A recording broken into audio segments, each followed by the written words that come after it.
Are you trying to put the current year in your footer copyright status and not sure how with the Elementor Footer Builder? In today's video, I'll be showing you how to put the dynamic date in the footer using Elementor Pro. But first, let me introduce myself. Hi, I'm Mick the WordPress Mentor.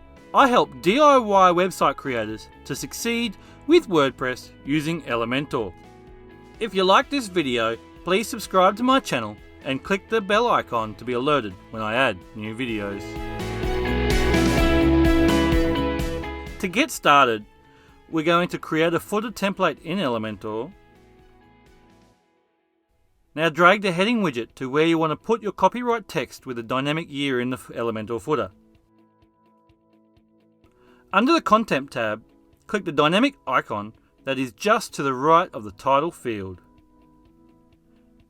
When you click on the dynamic icon, you will see a bunch of options. Click the current date and time under the site heading. Now let's click the little spanner icon to see the dynamic settings. For date format, click the drop down and select Custom.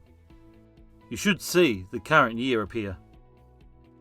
In the Before text field, enter the text you want to put before the year, such as copyright.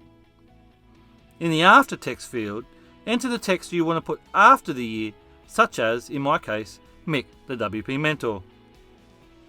In the Fallback field, enter the text you want as a fallback, such as copyright 2019 Mick the WP Mentor. And that way, if it doesn't work, you've always got something there. That's it. Pretty easy, hey? Now, when the new year comes around, the year will automatically change. Remember, you need Elementor Pro to have this option. Thanks for watching. For a detailed walkthrough with step-by-step instructions, please be sure to read my blog post. The link is in the bio. Have a good day. Cheers, Mick.